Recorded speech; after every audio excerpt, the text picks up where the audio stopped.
qu'on le perçoive aujourd'hui ou pas, c'est déjà fait, c'est déjà en route.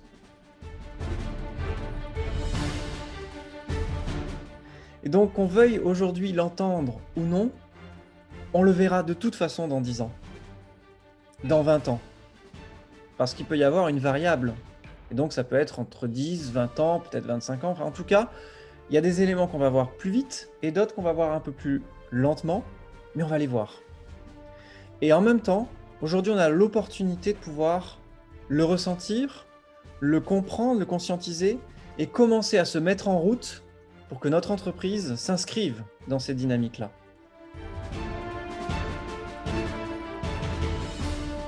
C'est même pas tant une prédiction, c'est déjà quelque chose qui est là présent maintenant et qu'il suffit juste de lire. Et il y a certains éléments d'ailleurs que quand vous allez les entendre, vous allez vous dire bah oui, mais en fait ça se prépare déjà. Et c'est exactement le terme, c'est que jusqu'à présent, les années précédentes étaient comme une forme de préparation et une forme d'entraînement à ce qui vient maintenant.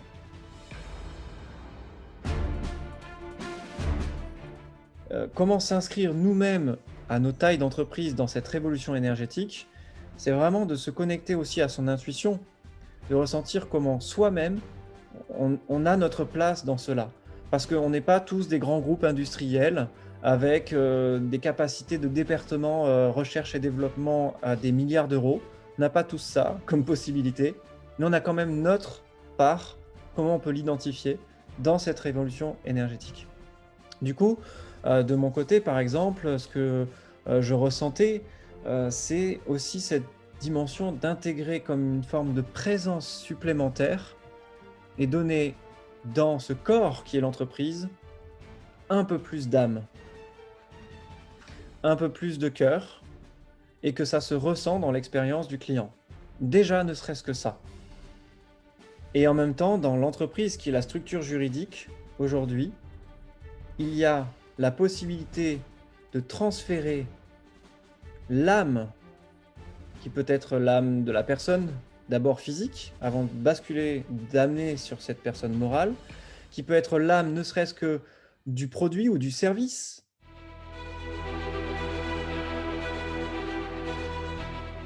et que du coup, ça s'insuffle et ça s'inscrive dans le corps qui est notre structure juridique, notre entreprise, pour que ça puisse exister au-delà de la personne physique, donc au-delà de nous. Ça, c'est un des éléments qu'on peut vraiment un peu plus aujourd'hui toucher du doigt par rapport à cette dimension de révolution énergétique.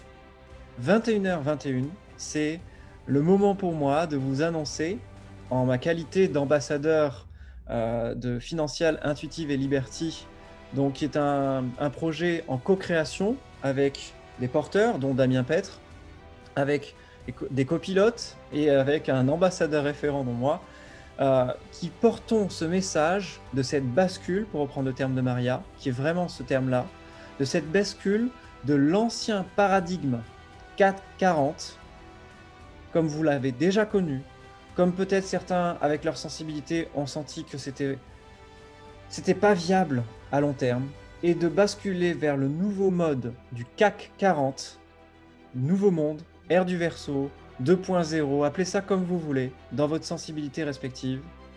CAC étant désormais maintenant cœur, âme, cerveau. Et que du coup, il y ait une unité dans ces éléments-là, et que tout ça s'inscrive bien sûr dans le corps, qui est la structure juridique de l'entreprise.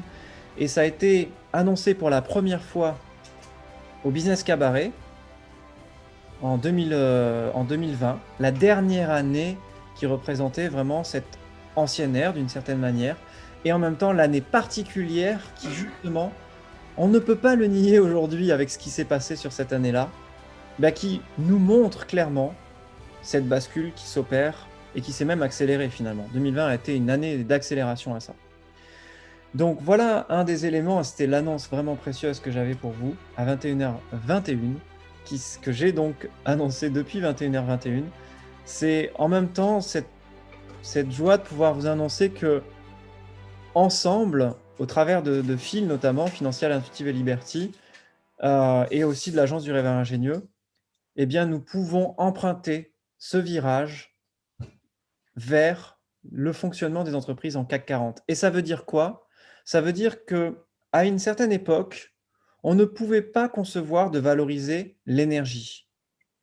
On ne pouvait pas concevoir de mettre une valeur, et ce qu'on appelle aussi la valorisation de l'immatériel et de l'incorporel, parce que dans le monde des financiers, la seule valeur qui était admise, c'était la valeur du matériel et du corporel.